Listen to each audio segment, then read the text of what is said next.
One of the things that really struck me was mentioning if you do or don't like training, I love walking down the stairs, 50 stairs, popping in the lake and swimming to Canada. I get to see the eagles and take in the environment.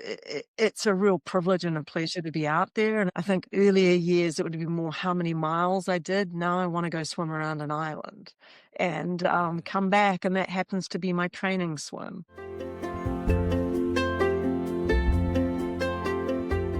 Hello and welcome to the Ultraswimming podcast, where we discuss the unique challenges, logistics, and adventures of solo long-distance open water swimming. I'm Jessica Kiris. Evan Morrison and I are your co-hosts. Today we are talking about how to best train for an ultraswim.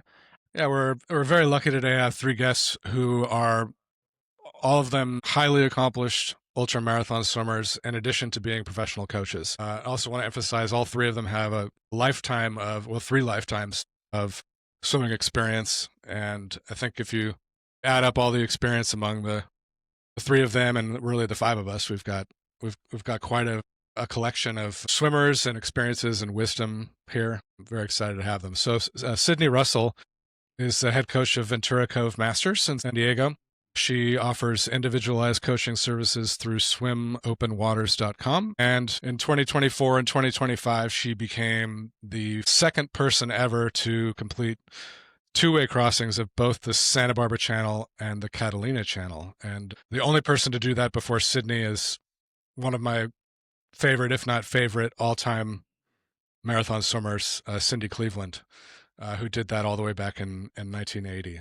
So that's really something else. Charlotte Brynn is originally from New Zealand. She is the executive director of a beautiful pool and gym and everything facility in Stowe, Vermont. She's been at that for a long time. She offers coaching and piloting services through swimwithbrynn.com. In her own swimming, she's done the length of Lake Memphremagog, I think 4 times. She's the course record holder on one of the directions of the length of Lake George, which is a 52-kilometer swim. Completed the Crown of Open Water Swimming in 2024. Zemaitis is a 4-year collegiate swimmer at Lake Forest University. He's the founder, owner, and head coach of Swim Neptune in Scottsdale, Arizona. He's kind of reached maybe a lot of marathon swimmers don't know this, but Joe has kind of reached the pinnacle of coaching in American pool swimming. One of his swimmers was actually a finalist at the Olympics in Paris in the 200 backstroke. So that's something I think a lot of coaches really aspire to, and not very many of them achieve. So pretty awesome. And then according to my count, which is the Long Swims database, Joe has completed more official solo marathon swims than anyone in history, which is kind of mind-blowing. He was the first to complete the Stillwater 8 with his brother John, and he still holds the overall distance record for the multi-segment lake swim, which is 112 kilometers in Roosevelt Lake, Arizona. And then belated congratulations to Joe. He was inducted in the International Marathon Swimming Hall of Fame this past year. Yeah, amazing to have all these people with us today. All right. So I thought we could just start off maybe talking a little bit about our first ultra swim of maybe the 20-ish mile distance. Maybe we could just share a few thoughts about what worked well for you training for that first swim, and also what you've learned over the years that's maybe changed how you approach that, or how you would approach it if you went back in time. Joe, do you think we could start with you? Sure.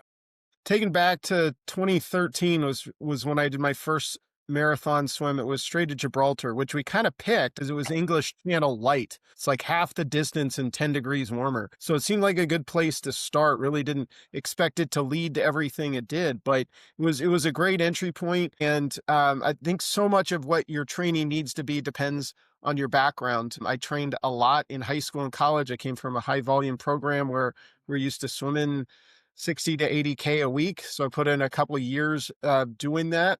I just had a pretty big background in endurance swimming. So raced triathlon for a number of years, completed 7 Ironman races, just kind of approached long distance open water swimming with the same kind of mindset for training. For Gibraltar, really was aware of getting in long pool swims. I remember doing at least 15K in the pool. One day I swam a 5,000, then a 4,000, then a 3,000, then a 2,000, then a 1,000. I don't do that type of as long pool sets anymore.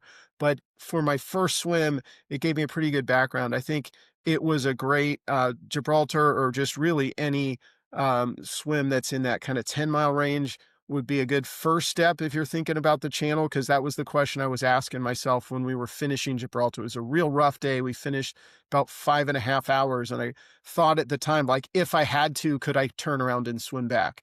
Because that was more the idea of like channel swimming in a 10 to 12 hour range. I think whenever you're looking at an entry into training for a 20-mile swim, you really got to take an honest look at what your training background is, in your mindset, and think about a good entry point. I'm thinking about Tahoe, which is, again, another 21-mile swim, but you don't have to start with a length. There's a whole bunch of 5 different routes of Tahoe. So maybe start with something half the distance and see how it goes from there, would be my advice. That's great advice, Joe. Charlotte, do you want to talk about your first long swim? Yeah, absolutely.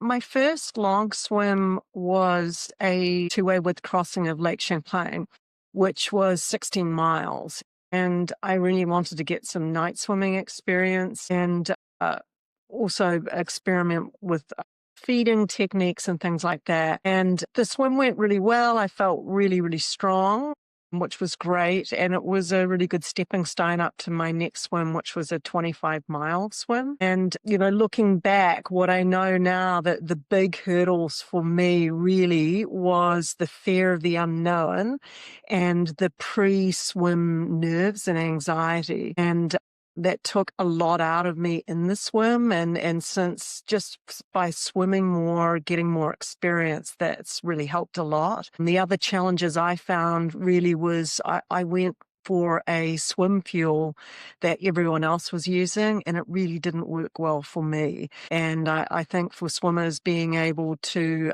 in their training in both the pool and their open water, experience some different fuel types and scenarios and see what really sits well and works with them. Yeah, that's a really important element of preparing in and of itself, is having just knowing what to eat and how to handle the nerves ahead of time. Sydney, do you have something on this one? Yeah. So I started training for my first 20-mile swim, not knowing that I was training for a 20-mile swim. And I feel like that's probably where a lot of people start. And I had no idea what I was doing at all. I started that year with something called a Badwater Challenge and swam 140 miles in the month of January.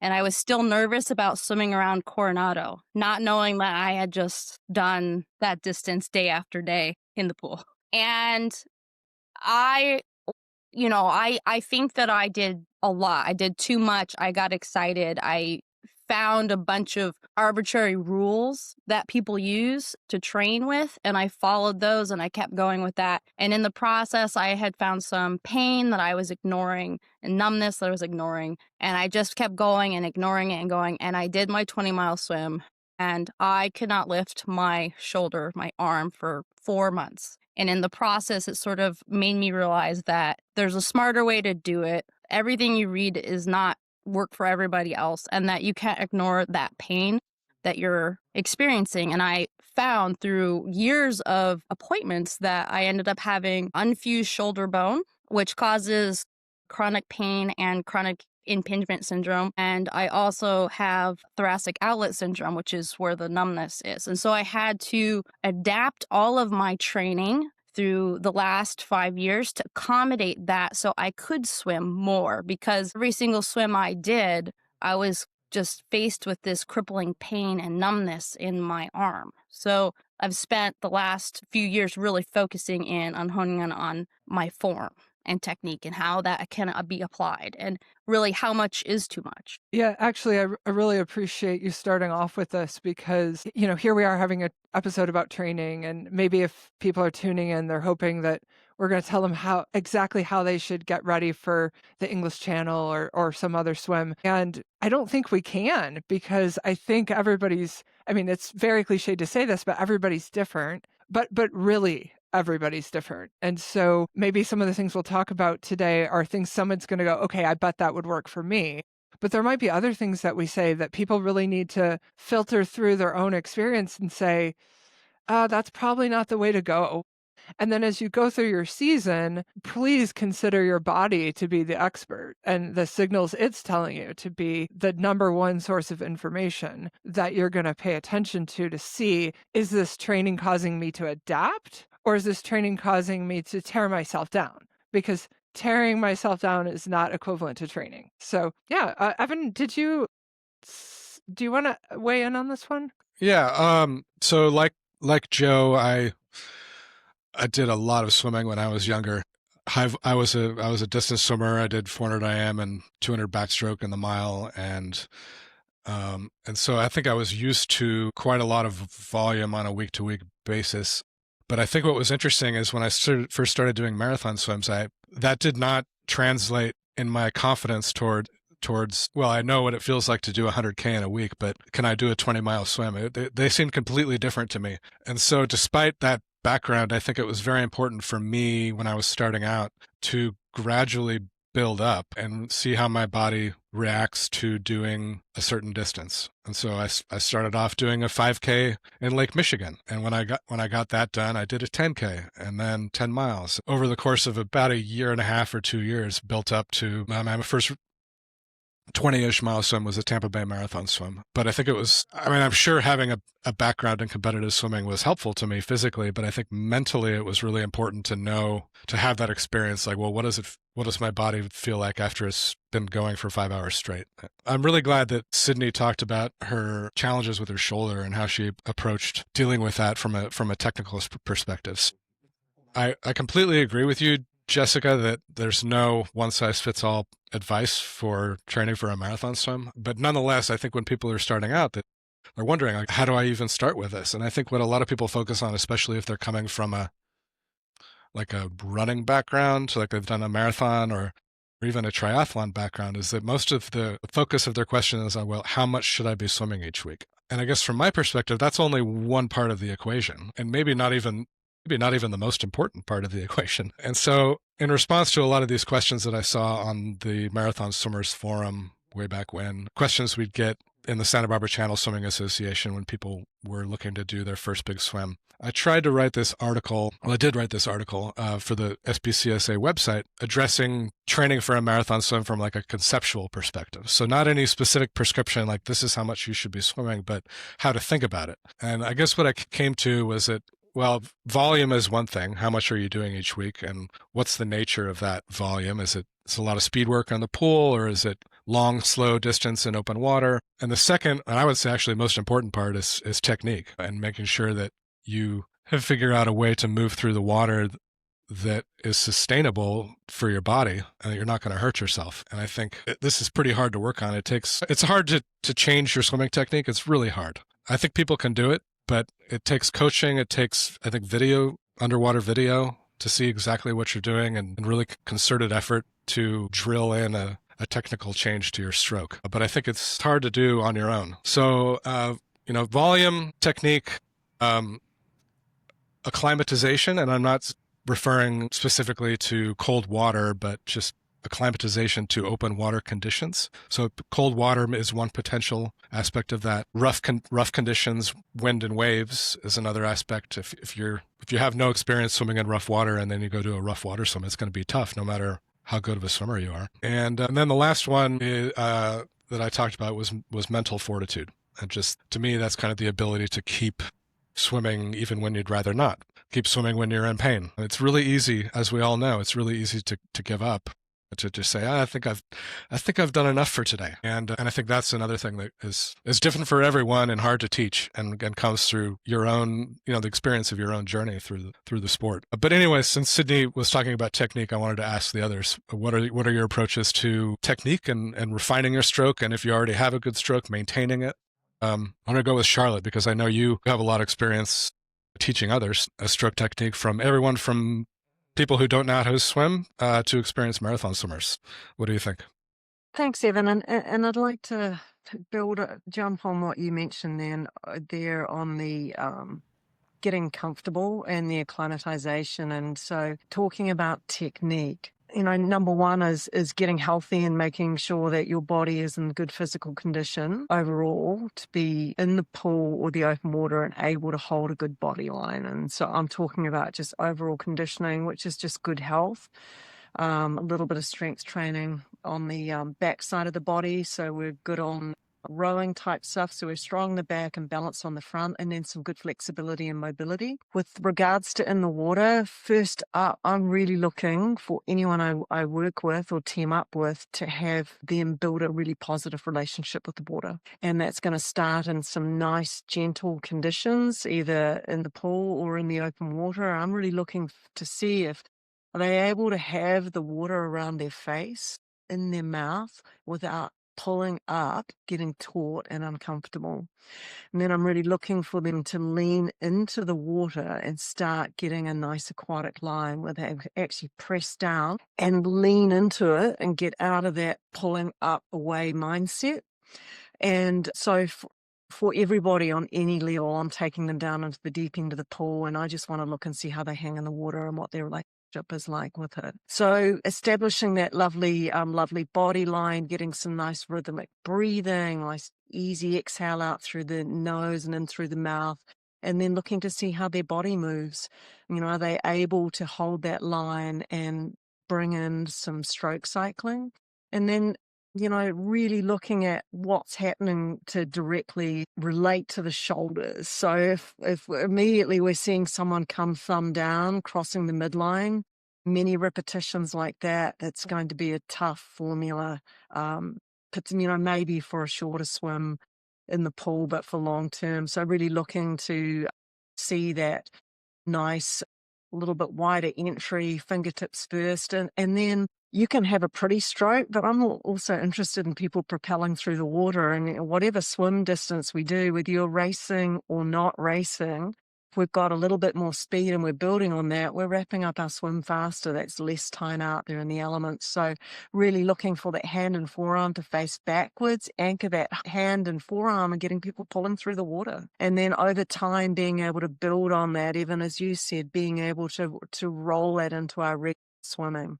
And it takes months and months and years. It's one step at a time. It's focusing on one thing at a time. And that easy thing right off the bat is that water comfort. And once you get comfortable in a nice, calm environment, I'm looking for people to go out into some snarly, nasty conditions. So if they're looking outside and they see a day, they're like, God, I'd rather not kind of strip off and get that. That's the day I want them out there. One of my best training swims when I was actually asked to be in the swim leg in a triathlon in back 2010, and they cancelled the swim. I went swimming. It was a perfect day for me to get some lumpy, bumpy water in and actually start enjoying it. And, when I mentioned fear and anxiety, we want to move away from being scared of what's out there and be, wow, what's out there today? This is great. How about you, Joe? Yeah, so I like everything Charlotte said there. What I would add and kind of go the other way and just talk about the feel. I think Charlotte hit a lot of key points on the technical side of swimming, and it's all great information. For me, swimming technique is hard because it's one sport where you've got a lot going on, right? You're using your right arm, left arm, arms and legs at the same time. Add to that you can't just breathe when you want to. And it's a lot for somebody that doesn't have a strong swimming background. So I like to really dial it back and really try to have that awareness of what you feel when you're swimming. And for as complicated as swimming is, and you start talking about, angles and pitch of your hand, and there's 100 different elements of technique that you can drill down. But the nice thing about it is that it's intuitive. And if you can focus on what you're feeling, that if it feels stronger, it probably is. If it feels more efficient, it probably is. If you can feel more relaxed on your recovery, you're probably more relaxed on your recovery. So just dial that stroke in to a point where you feel your technique and you said, I can do this all day long, because in essence, that's what you have to do for 20-mile swim, is to do that all day long. I really like that comment because so I've thought a lot about feel for the water over the years. And I think if I were asked to describe what feel for the water feels like, I kind of look to my own experiences. There's a lightness to it. You feel light rather than heavy in the water, and leverage is the other aspect. I feel like I'm pulling a lot of water versus the bad days when I feel like I'm not pulling a lot of water. So lightness and leverage. On the days that I'm really on, that's what I feel. On the days when I'm off, I have neither of those two things. What about you, Sydney? I think I agree a lot with Joe. Being able to feel the water, but also having body awareness in the water or even outside the water, but being able to enjoy. And personally, I like to spend a lot of time doing drills, and I try to push that onto the people that I am coaching as well. The other thing that I am a huge advocate is breath control and hypoxic breathing, being able to mix up your breathing pattern and breathe less just so that you can stay more symmetrical while swimming. The same like Charlotte was saying with core or just strength, but like core and focusing on a core driven stroke. A lot of people, as their stroke breaks down, they just start dragging and start pulling from the shoulders. And then that's where the hips go. That's where the rotation goes. But if you can keep the rotation going, you can kind of take the weight off of the shoulders. I found a lot of times when I'm having pain in my wrists or my elbows, it's immediately I'm like, hey, can you look at me when I'm 5 hours into a swim and tell me what's going on? Like, oh, you're not rotating. Okay, well, so having eyes on you later, in the water and having someone kind of reinforce that. And then going and doing it when you're tired. There's this, I like to call it a chicken wing. I don't know if you've ever seen someone where they just don't follow through on the follow through for the recovery. It's like a chicken wing.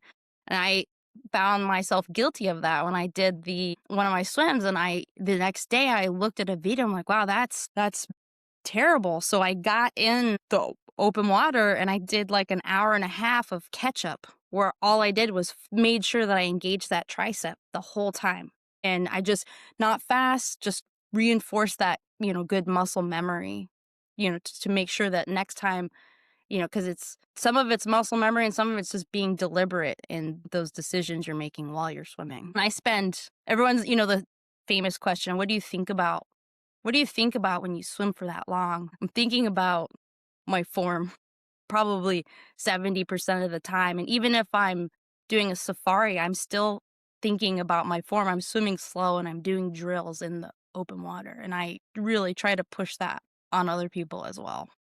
You guys did an amazing job of covering that. Sometimes people get into these conversations about, should you focus on technique or should you focus on long, slow swimming? Like it's one or the other, but really it's just both. Like you really shouldn't be swimming with bad technique ever. So the other thing is that it takes a certain amount of muscular strength in order to have good technique. So as you are building your strength, your technique's going to get better because you're trying to engage your lats and your pecs.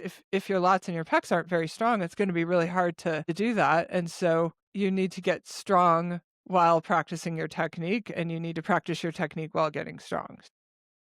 I think it's really important to swim slowly, at least some of the time, like really slowly.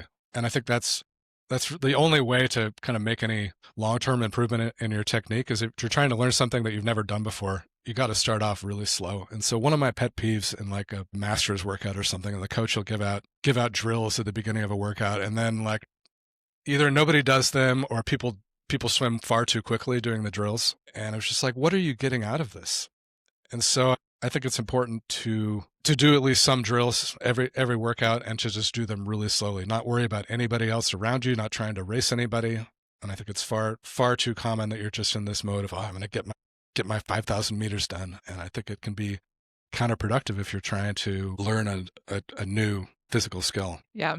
I've been thinking about swimming as kind of like yoga for a couple years now. So some days I get in the water and I just think this is like a yoga workout. So everything you would do in a yoga class, and I do exactly what Evan was saying. I just slow way down.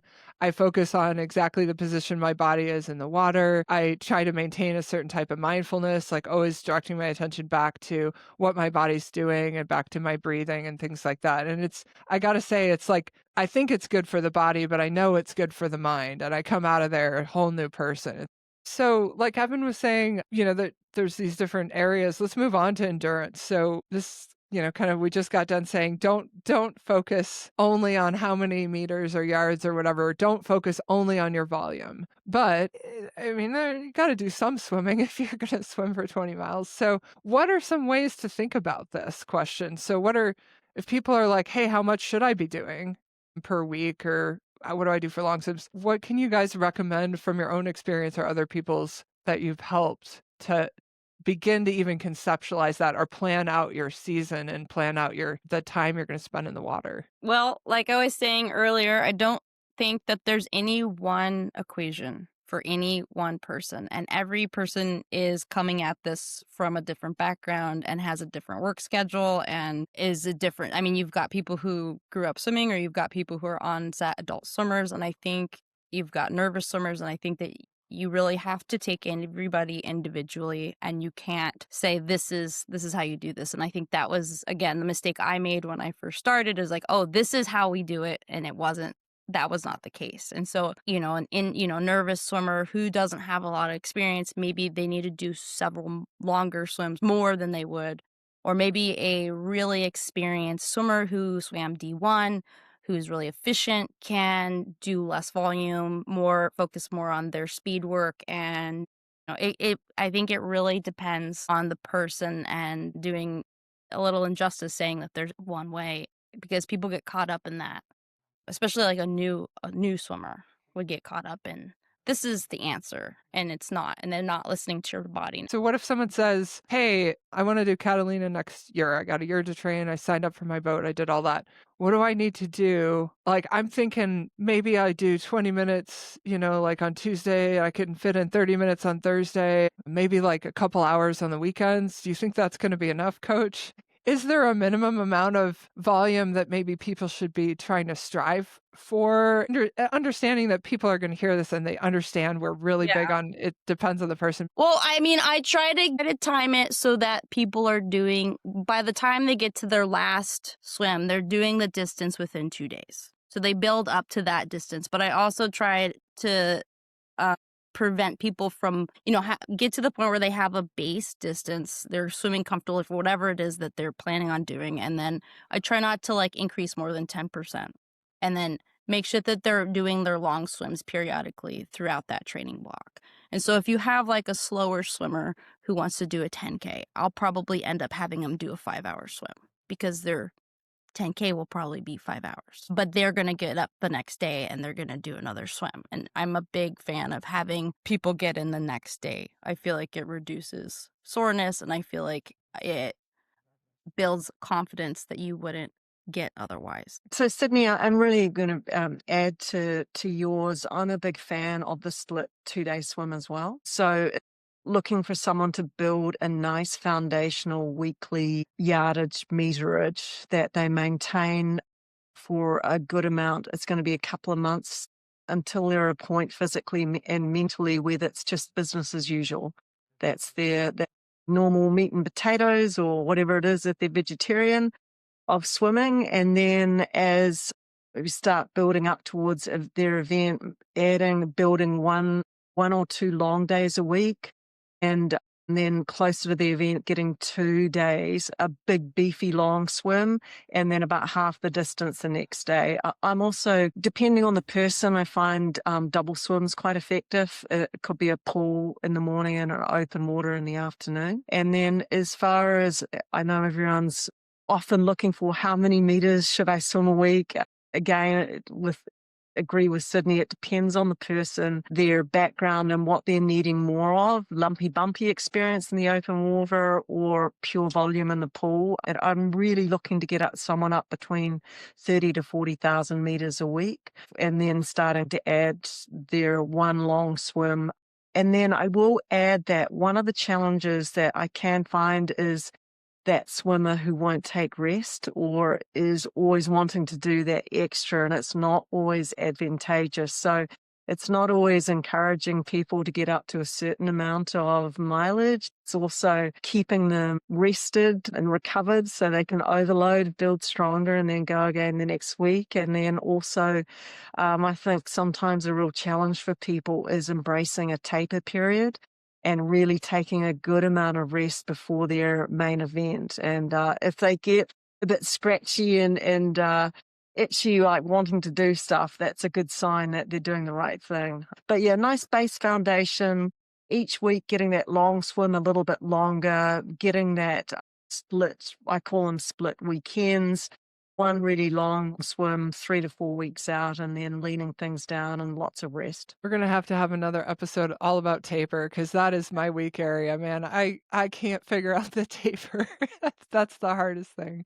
Okay, Joe, you're up. All right. I would say that it's really building your endurance really depends on the swim you want to do. And I think part of it too is just demystifying that swim. So if you want to go swim Catalina, be on somebody's boat. Find somebody to tag along with the year before. Go out on that swim. If you're lucky, be a pace swimmer for them for an hour. Feel what it's like to be out there in the middle of a channel for an hour. Experience somebody else's swim and feel what it's like to be on that boat for 12 hours, for 14 hours, whatever it is, and everything that comes along with it. I think the other thing you get is feedback through your coach or from yourself on those milestones. If you do your 6-hour test swim, how'd that go? How'd you feel at the end? I really used the SCAR swims in Arizona to help prepare for my first longer swims. And that's what really gave me the confidence. I grew up training like Evan did. I think we come from a real similar club training background, and just this idea of, oh, the English Channel, that's impossible. Meanwhile, we're putting in 80 to 100K a week and not realizing that we had the endurance to do it back then. You just had to get your mind right on it. But I think that if you first demystify the swim, know what it's going to look like, feel like, taste like, smell like, I think that's really important. And then when I was at SCAR, again, it was just, you swim with the same people for 4 days. And that's when I really got the confidence. I was like, I thought the English Channel was impossible, but I was just swimming next to him all day long for 4 days, and they've done it. So I know I've got it. I can do it. I did a recon on the English Channel. I went out there a year before our first date, first channel swim, to see what it was like to experience swimming in the harbor, to really get an idea of what that feels like, to use how you felt during the 6-hour training swim to evaluate your training. And what I told swimmers is that under pressure, you're going to blow out at your weakest point. What's your weakest point? What's going to stop you? Is it that you get cold? How do you work on that? Is that you haven't gotten your nutrition dialed in? How do you work on that? Is it elbow soreness or shoulder soreness? Is it legs cramping? Whatever it is, find out what your weakest points are, because that's where you're going to blow out under pressure. So it's almost like you're thinking of the long swim, which a lot of people are thinking of as part of building their endurance. You're thinking of it maybe partly for that, but also as a test to see, like an assessment, where are my weak areas, and then designing your training around that feedback. Absolutely. Yeah, that's great. So I had a really unique opportunity a couple of years ago to travel around the world with Joe and his brother John. They set a world record for swimming 10K swims on all 6 continents in just under 5 days, I think. So, a lot of traveling and for them at least, a lot of swimming, although the traveling dwarfed the swimming even for them. But we had a lot of opportunities to chat, and it was, we talk about how everyone is a little different. And I think Joe and John kind of epitomize that. Having watched the two of them swim Ks right next to each other, their strokes are very different. And then in addition, their approaches to training are very different. And I was wondering, I know we don't have John with us today, but I was hoping Joe could give us some insight into the differences between how you two approach training. It's funny, Evan's teeing this question up for me, because that's the big reveal, is that John doesn't train. John does all the swims that I do, but he doesn't train at all. And that started when he was working overseas in Nigeria, and he'd be overseas for 4 weeks and then home for 4 weeks. So any training he was able to do while home, he would lose while on site. Worked in the Nigerian oil field, so like no access to water or anything of the sort. So he'd lose it all anyway. And he's a big guy. He's very strong. And for him, it's just like walking. Again, he was a Division I collegiate national level swimmer. So he's got the stroke, he's got the background, and for him, swimming is like walking, right? So it's somebody like, would you have to train to go out and walk for 16 miles, or 16 hours, or could you kind of do it? It might not be a lot of fun, but you could get through it just walking for 16 hours, and that's where he's at. And he laughs about it. He says he doesn't mess with what works, and it works for him to not train, so saves a lot of time, and he still gets to go on all the adventures and can swim the same speed as me when I train, and he doesn't, which works out well because he's bigger and stronger and faster. So if he trained and got in better swim shape, we couldn't swim together because he'd be out ahead of me. So we've found something that works well for us. I train, he doesn't, and then we swim exactly the same. So I'm not sure what the lesson there is. Certainly not that we would recommend that people don't train, but I think maybe the lesson is that everyone has their gift. And for other people, it's a lot of work. But it was fascinating to watch the two of you and talk to you about your swimming. Jess, are we going on to the next one? Yeah, I guess I'll say a few words. So what I think people should think about when it comes to figuring out their volume is the concept of comfortably progressive adaptations that I got from listening to the Science of Ultra podcast, which is now retired, but you can listen to all the episodes. It was hosted by a human physiologist. And the idea is that you should start off with a volume each day that you can do and feel pretty good at. Like you get out of the water, you feel like, okay, I did something, but you don't feel destroyed. And then you do that for a week, maybe 2 weeks. And if that felt fine, then you increase it by like what Sidney said, 10%. And you do it again for a week, maybe 2 weeks. And you keep doing that until you start feeling as if you've accumulated fatigue. And then you're like, okay, I'm starting to feel bad. Not like I got out of the water and like, yeah, let's go meet the day. And I did something, but like you don't feel good. Then you go back to the previous step. And that's the volume that you should train at in order to stimulate your body to adapt and be better prepared to do this distance.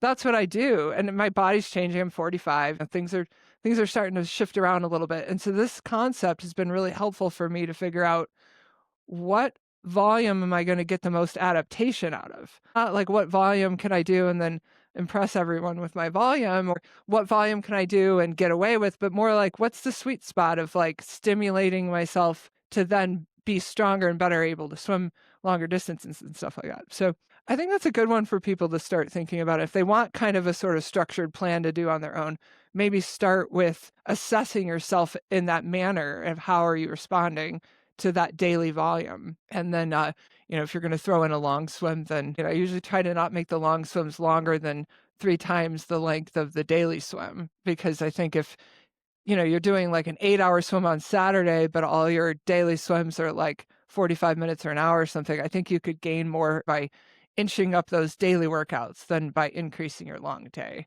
I want to expand on those comments a little bit and then segue into the next related topic. And I guess what I'm about to say may sound like heresy for a marathon swimmer, but I don't actually like swimming for a long time by myself. I don't enjoy it. I think what I like most is kind of what I did growing up, training in a team environment, doing a lot of speed work. But there are swims that I want, there are open water swims, marathon swims that I want to do. And so the training that I do is sort of a means to an end. It's like, I need to do this in order to fulfill this goal that I have.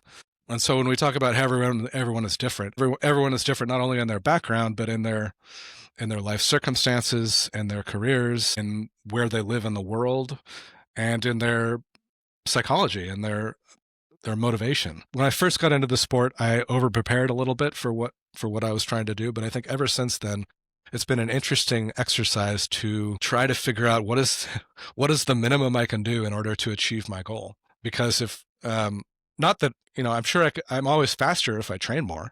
I'm sure I can complete the swim more quickly if I train more. But I have other things going on in my life that I have to attend to as well. So can I fulfill this goal at the same time continuing on my life without driving myself insane by swimming too much and burning myself out? So there's all these different factors I think to weigh, but it's easier to weigh them once you've done that rodeo a few times, I think. But I do think that if your goal is in the 20 to 25 mile range, I think that can be done. Actually, I've done it on 20 to 25K a week. Did I go as fast as I could have if I trained 50K a week? Of course not. But I got it done while not driving myself insane. So I think there's something to be said for that. I guess to segue into the next thing, which is pool versus open water in terms of training, and how do you decide how much you're doing in the pool and how much you're doing in open water? One aspect of that, obviously, is if you have open water available to you year round. When I lived in Chicago, I could swim in Lake Michigan from about June until October, but the rest of the year I was in the pool. So what's the most I can get out of training for a marathon swim, but swimming all the time in a pool? And I think it can be done, especially if you do have some experience with competitive pool swimming and designing your own workouts and stuff. So Charlotte, how do you approach the decision about how much open water versus pool swimming you're doing? So for me, as you mentioned, I live in Vermont, and if I look out the window at the moment, not only is it pitch black, but also frozen solid in the lake. So we lost open water about a week and a half ago, so we won't ice out again till April. So for my next marathon, I'm completely training in the pool. And when that's the case, I utilize the benefits of the pace clock for pace control, get a little bit of speed work in there. And when we're not iced in, I really do have a blend. And when I'm working with other people, it really depends on their experience. If they're very new to the open water, I'm looking to get them out and more comfortable and familiar and experiencing some conditions that they may experience in their own swim of wind and waves. So it depends. The other thing is what swim I'm working towards. Whether it's ocean or lake factors into whether I'm pool or open water. But even in the summertime, I'll still keep 1 or 2 days a week of a short swim in there to get a little bit of speed workout. One thing for sure is that the pace clock doesn't lie, and it's not necessarily about going fast, but having good pace control, so I'm able to start my swim at a consistent pace and keep it throughout. And from early on in my swimming, one of my things that I would do would be go out too fast, and I think pace control sets have really helped me be more stable throughout my open water swims. So I'm definitely, for me, a blend. For people I work with, it depends on their schedule, their water access, and their experience. And one of the things that really struck me was mentioning, if you do or don't like training, I love walking down the stairs, 50 stairs, popping in the lake and swimming to Canada. I get to see the eagles and take in the environment. It's a real privilege and a pleasure to be out there. And I think earlier years it would be more how many miles I did. Now I want to go swim around an island and come back, and that happens to be my training swim. And when it comes to pool swimming, mentioned, and I think it's a really valid point, it can be tough swimming by yourself. Growing, either if you've got people to swim with or growing a little swim pod, it's so much fun when you've got other people to share it with, even if they're not the same pace. When you're in the pool, you can be doing different distances on the same interval, and it's really, really fun. Plus the post-swim hot chocolate and eats are pretty good too. So I'm definitely a lot more in the open water in the summer because I love being outside. And in the winter, there really isn't the choice, but I love the pool anyway. So fortunately for me, I really enjoyed the swimming and the journey. Yeah, I think there's something really important about finding your own personal cheat code when it comes to training. How can you design your training in a way that it's a pleasure and it's easy to do? I think you mentioned going off your dock and swimming around an island. That makes so much sense to me. I think for me, my cheat code has always been having a really good group of swimmers around me in a pool doing a hard set together. It's just, I guess, how I grew up, and I'm stuck in my ways, but I've always found it much easier to train when I have that sort of situation. And I haven't always had it as an adult. I think the best shape I've been in as an adult, I think, was in Chicago. I had the chance to swim with the University of Illinois Chicago varsity swim team, and I was like training with them. And I got in such good shape from that. And it was easy to do because I looked forward to going in there and just doing these hard sets. But I think you don't always have that available. And so depending on what your life is like, you just try your utmost to find that cheat code. Joe, what is it for you? What's your cheat code? Sure. My cheat code is just going on swim adventures with my brother. That's what I look forward to. We've been swimming all over the world, all 50 states, a whole bunch of different countries. What I look forward to, and the training is a means to an end. I enjoy the training. I enjoy working myself into shape where I feel good. It hasn't always been that way. There was after I quit racing triathlon, there was a couple years where I didn't swim, and it was hard getting back. And just hearing people share their stories reminded me of what got me back. And I came from that background where, like, I try to get back in. So I've been out of the water a couple years. So I get in and swim, and then just feel like crap the next day and not want to do it because I was still in that mindset that if I wasn't going 6 or 7,000, it wasn't worth getting my hair wet. So I kind of came to somebody said, try this, try swimming 2,000 a day for a month, but don't miss a day.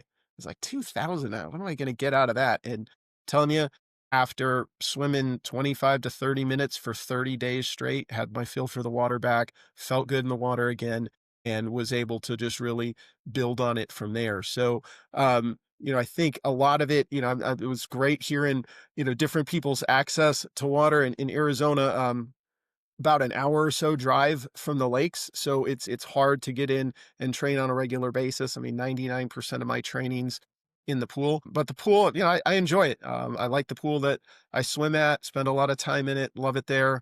And it gets me ready for these great adventures I get to have around the world with my brother. So that makes me happy, and it's fun. Look forward to a lot more years of doing it.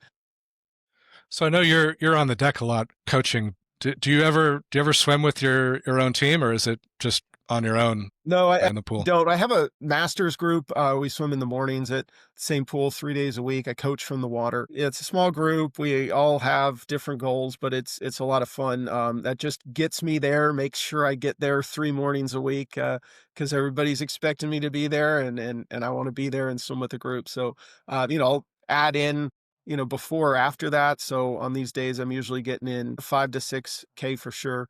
So if you're training to swim a channel, you need to be spending time in choppy open water and getting yourself acclimated to the temperature, time, and distance. But on the other hand, the diametrically opposed advice is swimming is swimming, right? So if you can get in there, swim whatever water you got, whatever time you got, swimming is swimming. Something's better than nothing.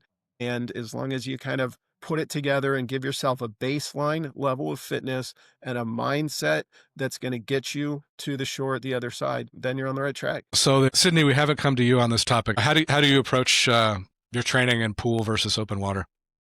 The pool is incredibly valuable, and it's underrated, especially in San Diego, where a lot of people do only swim in the open water. But I think that if you are somebody who grew up swimming and you're a fast swimmer, that you do need to go to the ocean and you do need to swim slow, because unless you're planning on swimming your swim the way that you would swim fast, then you need to also practice swimming slow. You can't. I think there's so much value in speed work, and everybody should be doing speed work. And if you don't know how to do it, which a lot of adult onset learners don't know they don't know what it means to push hard. They don't know what that feels like. They don't know the difference between pain or injury sometimes because they just never did it.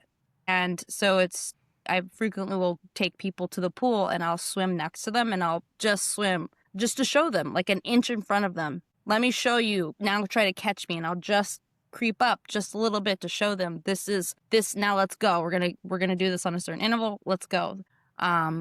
And you need that speed work. And I feel like the speed work in every swim I've ever done has saved me. Every swim. Whether I had something happen with my shoulders, or I was getting cold, or I needed to sort of have like an adrenaline jump. I need to do some speed. I'm micro sprinting at the end of my swim because I need to wake up, or there's a current, or that I'm the only reason I made my English Channel swim was because I did all of almost probably 70% of my swimming in the pool, and it was all speed work. It's the only reason I made it.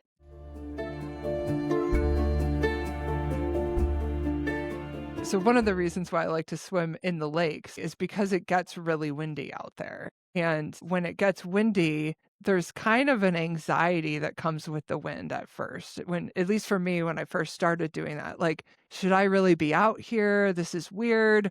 Like if you're still stuck in that mindset of like, I want to get from point A to point B by a certain time, or I have to have a certain pace. The wind, if it's a headwind, it's really slowing you down. And so you're kind of thrown off mentally by the wind. And so I think it's really important to train your mind to relax and be able to be comfortable when you're in those conditions, because obviously wind and cold have an effect on your body, on your physiology, but they also have just a terrible drain on your mind. And so if you're going to do a long swim, it's going to be choppy, or there's going to be weird currents going one direction and then wind currents going another direction and the swell coming from another direction. You want to get to the point where you can be just as relaxed, swimming nice and moderate in those conditions as you are in the pool. You don't want to be like, oh God, what's going on? So I think this kind of dovetails into the mental fortitude that Evan mentioned at the beginning. But I was curious if you guys could share a little bit about how you train your mind as you're also training your body for some of these things and some of the things you might encounter. Yeah, I think it kind of goes to the Nietzschean quote about he who has the why can handle anyhow. And I think if it's a goal of yours that, you want it bad enough, you just have to know what you're going to be up against, and you have to be willing to suffer through those points in time, right? Suffer through the jellyfish sting, and know that it's just going to hurt for the next half hour, right? That if getting on hour 10, that curtain of pain kind of descends over your brain and your shoulders.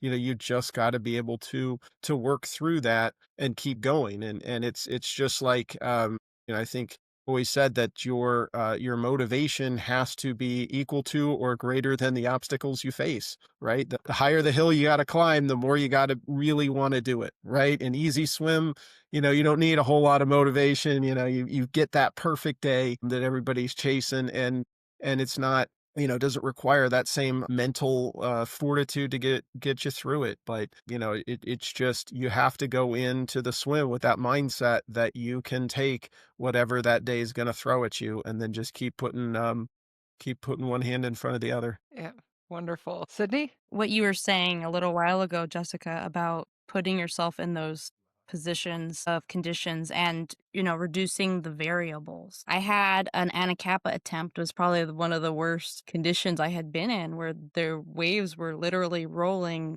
they're rolling on top of me, and I'm having to swim so fast that my kayaker doesn't know if I'm breathing, that I'm holding my breath to get through it, because if you breathe the wrong way, you're gonna get a mouthful of water. And I ended up in a DNF, and it was a hard lesson to learn. But what I did is I went to, I got out of my beautiful fishbowl in La Jolla, and I went to Santa Monica, where the current is bizarre and the wind can pick up. And I decided, I'm going to do some intervals, and I'm going to swim to Santa Monica Pier. And I'm like, wow, I'm getting here really fast. Let's go a little farther. I'm getting here really, really fast. And then I turn around, like, sky turns black and the waves grow, and I didn't have enough nutrition, and you've this giant rollers and choppy water and wind.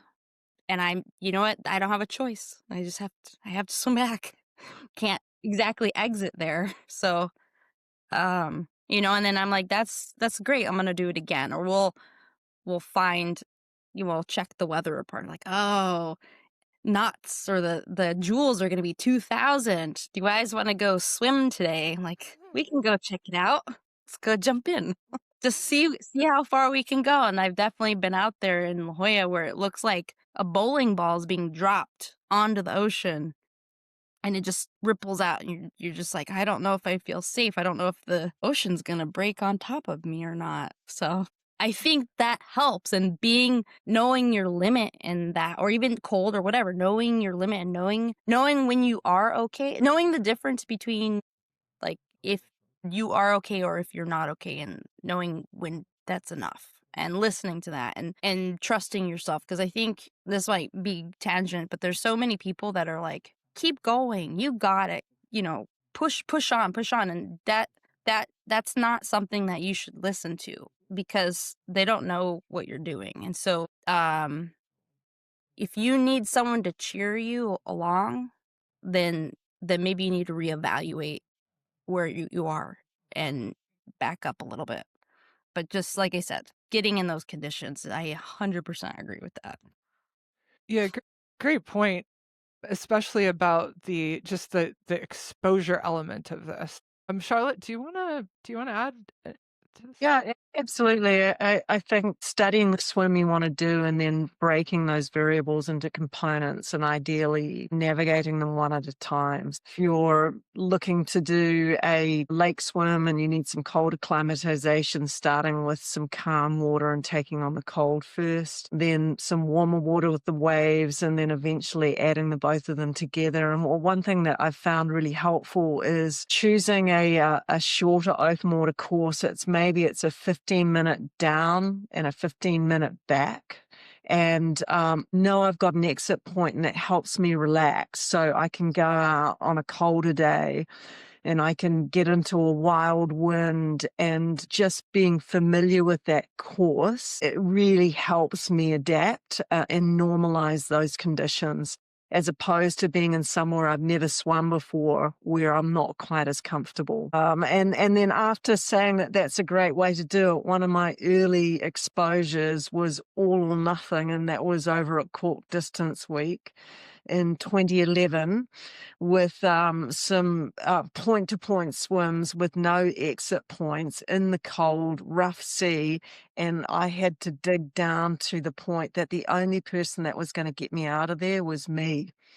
And boy, did that build some confidence, and having other swimmers around me supporting me as well was huge. So that's another way to go in a supporting group like that.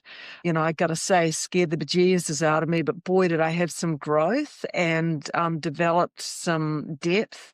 And then also, adding to what Sydney said, having a DNF, when you feel that sting, you have that drive to go out there and get yourself in some tough conditions to get some resilience and overcome and familiarity, and it makes a big difference. I would say desire, drive, and being patient to go through those different variables and get the exposure. Evan, what do you think? I guess I have more of a question for anyone who wishes to answer it. And that's that I wonder how the experience of not finishing swims figures into developing mental fortitude. And I do want to say that not finishing a swim does not always represent a lack of mental fortitude or a failure of mental fortitude. There's all kinds of other factors that can lead into that happening. But I think it's safe to say, probably always a disappointment. And for those of you who have not finished a swim that you set out to do, how has that factored into your success later on? And were you able to draw on that experience? And what was that like? I think I'll jump in, because this is a perfect segue into something I wanted to share with you guys. So I've had several DNFs, and one of them was a swim I ended up going back and completing. That it was from Oxnard, mainland, like California, to around Anacapa Island and back. And the first time I tried it, the water was far colder than I expected, and I was sick with a number of different ailments at the time. For some reason, I thought I could still do it, which is kind of weird. But I think that was very much like a physical DNF, the way, like I said, with it being cold and being sick. But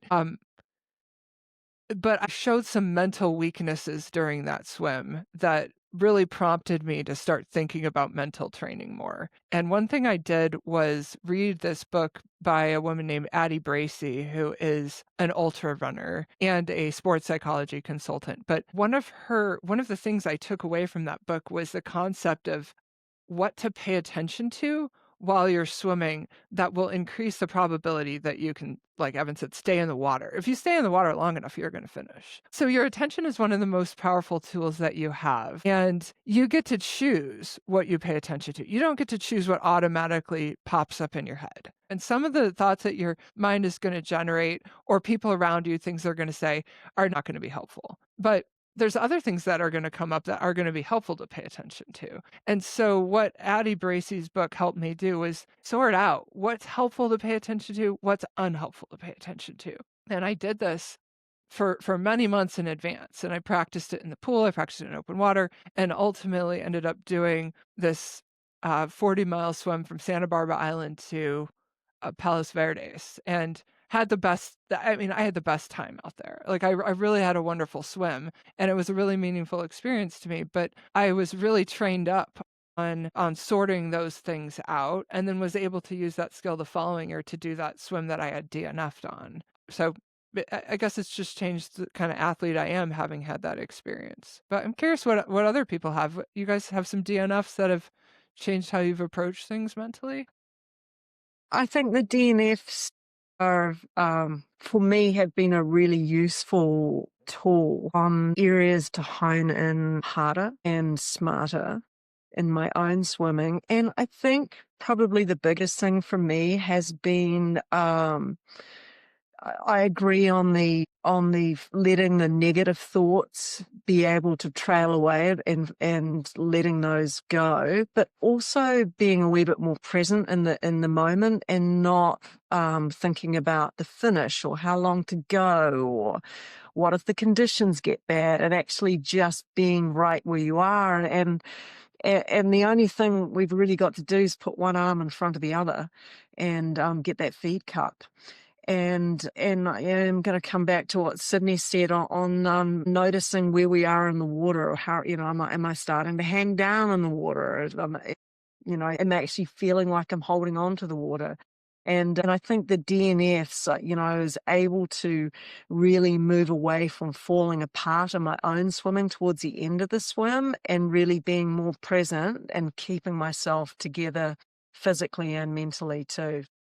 Yeah, I mean, I can go back to the Anacapa swim that I was referring to before, and I do feel like there was a like weakness in mental fortitude going into that swim. Like there was a lot going on in my personal life that I was trying to ignore. I had invited the wrong people on the boat. There was a lot of anxiety leading up to it that was unnecessary, and I was sort of trying to ignore that. And the observer had said something that got in my head about it being a record-breaking swim, and I'm not a record-breaking swimmer, so for him to say that was like, okay. So there was like a lot of unnecessary things happening, and so with that swim, looking back, I would never change it. Like I wouldn't have changed it. I'm not disappointed in what happened. I learned so much about who I want, how I should mentally go into a swim, and what ended up ultimately happening is I let all of that build up to the point where I ended up having an adrenal crash in the water, and kept saying like to my kayaker before that had happened, I need to slow down. She said, well, slow down. I'm like, can't slow down. I need to slow down. I kept repeating that. I need to slow down, and would go ahead and slow down. And I'm like, I physically can't do that, to the point where now I'm stopped and I keep thinking, well, I'm a better swimmer than this. Like, what's going on? And they're like, oh, you're cold. I'm like, I'm not cold though. And we rode I remember riding back, not having even changed out of my suit, not having a towel on me, and just feeling horribly ill, knowing that it was like, well, my cold, what's wrong with me? And, looking back, it was like, you need to really work on every aspect going into these swims, not just the training, but like your home life and the people that you include, or how much you're going to share about these swims. And all of that kind of ticks away and can really blow up, like I think it did for me. And there was another instance where I was training, and it was just a training swim, and I'm swimming and I'm having this kind of rushing, like I can't do this. Like I'm swimming for an hour and a half, and I decided that was, okay, hey, I'm having the same feeling. It's time to get out. I know it's time to get out. I can do it again. There are days where that's not appropriate, that you should stay in. You should keep swimming, and having to know the difference between those two is hard. It's hard. I think it's a DNF is what it takes. Hard swims is how you know when it's okay to get out, when it's not. I mean, that's a really compelling story. At some point we need to have like a DNF session on here or something, just because I mean, the stories are so rich, so much comes out of them, and it's really captures a lot of what I think the sport is about, not just sailing across a channel one day. Not that any of them are easy, but like these ones that really push us to our limits, to the point where we have to get out. It's kind of, you really come up against some stuff. Joe, did you have anything on this one with DNFs? Yeah.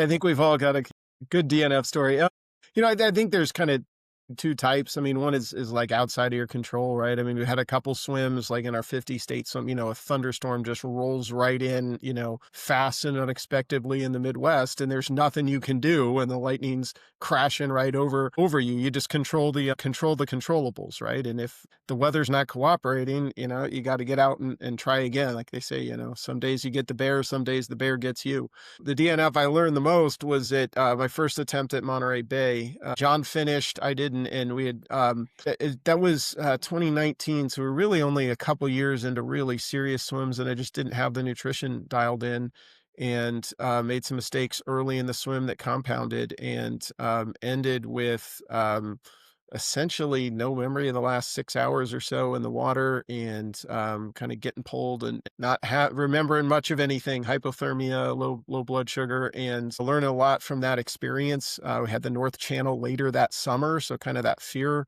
playing the role of like, man, how do I, because there was never a point in that swim where I felt unsafe. There was never a point in the swim where I'm like, I'm cold, I need to get out. There was never a point, and it was, I've heard it happen to, heard about it happening to other people, but until it happens to you, you don't understand what happens. So that fear of no, just not ever feeling like you were in danger, but ended up in a bad place, and learning a lot about, just making sure we had that nutrition plan dialed in and stuck to, and, went back the next year and finished it strong. So, kind of a lot to learn. And I think as we've all shared these stories of the swims that, on paper are the failures, are the ones that lead us to bigger success later on. That's actually a great example, because that's a situation where the DNF was out of your control in the sense that you were going to stay in. You didn't get any warning signals, but I know that you changed your nutrition afterwards, and that definitely makes sense that was the issue. But I wonder how that changes your awareness of the feedback you're getting from your body, having had that experience, and knowing that maybe you should have DNF'd on purpose before. Right. It's just questions I'd never had to think to ask before, stuff that I having talking with the crew again about some mental checks to make sure you were still, with it enough to continue, so kind of put some of that stuff in place that, again, I'd heard stories of this, but until it happened to me, it didn't seem real. And it was a kind of a harrowing experience. And again, one I learned from, but hope I don't repeat.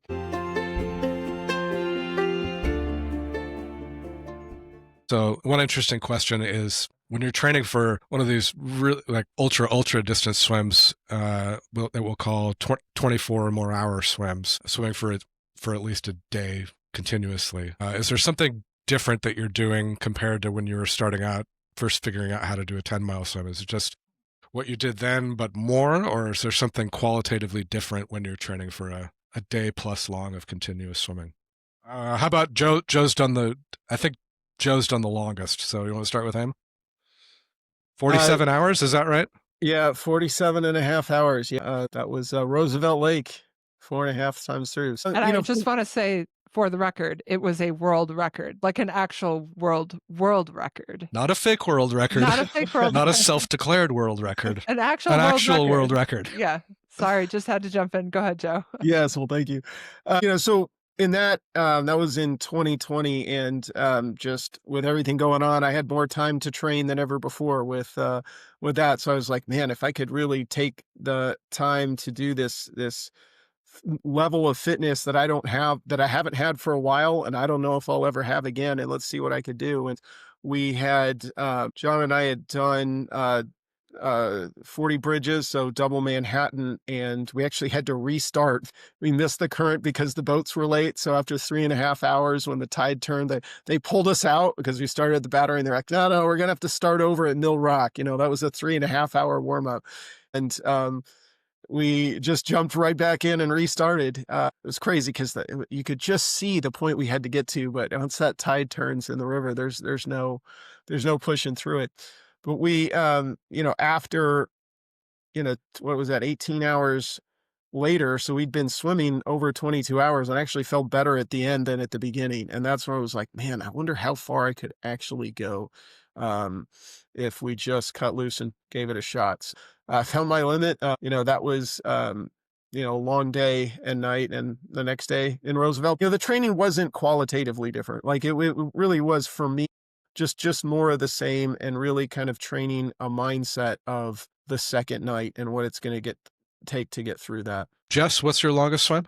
I think I'm at just under 30 hours or 29 something hours. I can't remember the minutes, but it was a 50-mile swim in Traverse Bay, Michigan. And that one, I really didn't know how far I was going to go when I got in the water. So it was kind of weird. But sort of similar to what Joe said, I kind of wanted to see like what's the most I can do on this particular day, and like just be happy with that. So the training also was not qualitatively different, but the mental training was for me. So over the years, I've realized how important it is to me to not try to have a goal time in mind, like not try to have a specific pace in mind, like kind of make topics of time in my unhelpful category. The thoughts pop up like, how long have I been swimming? How long am I going to be swimming for? And I just say, okay, we're not going to entertain that. And then I just move on to something else, maybe trying to be more present, or even letting my mind wander to things that are unrelated to swimming. And that mental mindset, the training I did for that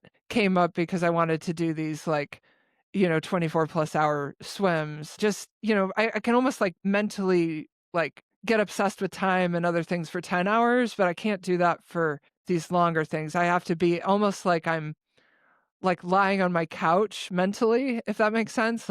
But I really try to have that mental mindset of like, I'm not pushing myself, even though it's weird because you are really pushing yourself. So the mental training was really different for me. And Sydney, I think your longest was your double Catalina. Is that right? And what are your thoughts on the differences between training for something like that versus training for a more standard kind of 10-hour swim? So I actually did change how I approached the training for that, and then found out about halfway through that it wasn't working. Basically applied the same kind of thing that ultra runners do, where they try to they run the distance in a week and then reduce the days as the weeks go on. And so I tried that last year. It was particularly cold. I mean, not as cold as a lot of places, but it was 53 in San Diego for a lot of my swims. So I'm getting in and I'm doing, 5 hours and getting in the next day, doing 5 hours and getting in the next day. And I found myself, swimming 7 days in a row, to the point where I'm getting in, it's the 7th day, and I'm like, guys, I feel a little weird. I don't know. Like, it's fine. Just swim to the pier. You'll shake it off. You'll warm up in a second. I'm like, no, I don't know. And it ended up just being so depleted. Just the extreme calorie deficit that you go into when you just like repeatedly swim and swim and swim and swim, just like completely wiped me out. Okay, well, this isn't working. And what really helped was collaborating with other really experienced swimmers or athletes or coaches, and like the community. Like that was absolutely essential because we don't all have the answers. And so being able to reach out to some people and kind of talk through what I was doing, and I actually just completely scrapped my plan and started over and kept going. The things that I thought were going to be the hardest were not the hardest things. And the things that I never bother me, like I thought the turnaround was going to be the hardest thing. It wasn't. It was the best part of the swim.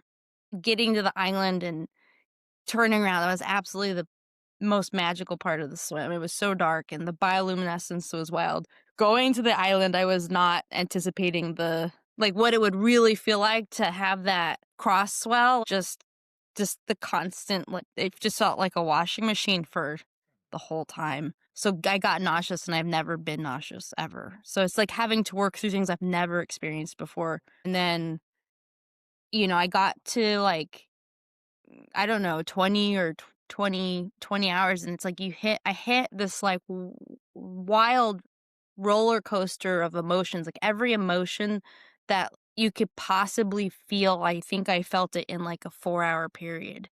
It just from like extreme depression to happy, anger, all of the things. And it wasn't until I was able kind of settled onto that like fiery, angry thing, like that was what was able for me to like keep going. And at some point, I don't know if anyone has had this experience, I actually started hallucinating 24 hours into my swim, and that's sort of when that couch moment happened. I'm like, okay, I can be angry and I can hallucinate on the 30-minute intervals, and then I can find a way to get across. But finishing, I don't know. I wasn't eager to like run out of the water. I got to the beach and I stood there. It's like you worked really, really hard to do this. You got to this point and then it's over, and I'm standing there and I take my cap off and I take my goggles off and I just go beneath the water for a second and I wait, and then I exit, and it's weird. Marathon swimming's like, it's a really good way for time to speed up and slow down at the exact same moment. It's wild. That's such an interesting story. I'm wondering, when you finally did push through that challenging period on the back half, was it sudden or was it gradual? I mean, it was. I had Captain Kevin Bell, and at some point, like I'm like really depressed, and at some point they found a mola, and it was giant, and I was like, that's my favorite animal in the whole world. It's like, guys, there's a mola. I'm like, I don't even care at all. And it wasn't until I said it's like 23 hours or something. I'm like, how far? Or I just really settling. They're like, I'm not, just keep swimming. And it was when that person was like, not even gonna entertain this idea, I got violently mad. I'm like, okay, well, I'm just gonna swim really hard now. And so I started doing these like micro sprints, like 30 seconds to a minute, just like all out sprinting. And then I would back off for like 30 minutes and I would do it again. And doing that sort of like jump started me, like adrenaline. It kind of woke me up from the daze that I was in. Not, so, but I mean, the exhaustion, you can train forever to do these long swims, but it didn't occur to me that you can't actually train for this swim without doing the swim. You won't actually know how you are at the end of that swim until you get to the end of that swim, and it's not the same as the 20-mile swim. Charlotte, I think your longest swim was Lake George. Is that right? Just under 18 hours. And did you have any dark spots on that? I did. Lake George, I started at 9 at night. It was just getting dark. So swimming through the night, normally I feel pretty good about night swimming, but it was an extremely dark night, and it's really took me a little while to get into that timeless spot where time disappears. And actually what I utilized in Lake George was a trick from another swimmer, Pauline Kauskas, which she shared with me, and it was her sheet of affirmations, and she had the word wonderful that she used, and under the W she had listed different W words and different O words and different N words. And so I took that idea and developed my own little laminated flip chart and had the team give me one word at each feed, whether it was wonderful or desire or grit. I had ice cream in there, and it could be one word that I could take away for the next 30 minutes, and it would help me just let go of any negative thoughts. And it went so fast. Each 30 minutes is like, oh, what's my next word coming? And it really got me down the lake really, really well. I totally agree. You don't know what the back end of that swim's like, but I was 10 out. And what I didn't know, and the crew knew, that I was on track to beat the record time, and they were trying to decide whether they were going to tell me or not. And so 10K out, they decided they were going to let me know, like, if you can hold your pace. And so at that point, I put my head down and I'm like, yep, just going to keep pulling long and strong. And what I'm getting to in the punchline of the story is, if you've ever thought that you'd want to get out of the swim, I had a big motivation not to, and it was not breaking the record. It was a big storm came through with thunder and lightning, and the Coast Guard police boat was coming around clearing boats off the water. And in my mind, I put my head down low because I thought I was hiding from them. And what it did was lift me up in the water even higher and boosted my speed. And I am so grateful they didn't ask me to get in the boat and get off the lake, but they left us out there. And I was able to finish that swim in that last 10K, even though things were uncomfortable. I was just so grateful to be left out there to finish it. So So the big things that got me through were those affirmation words every 30 minutes, and actually having the risk of having the swim taken away from me was very motivating to push it harder. When my hand hit that wall on the end, it was priceless. So I think you all have offered outstanding information. I think this is going to help everybody listening. Hopefully you all out there will be feeling more prepared to prepare for your next big swim, maybe even enjoying the process. And to everyone out there listening, we hope you've really enjoyed the episode. We'd love to know what you thought. You can learn more about the Marathon Swimmers Federation and our other projects at ultraswimming.org, or you can follow us on social media, Marathon Swimmers Federation on Facebook or ultra_swimming on Instagram. So happy swimming and see you next time.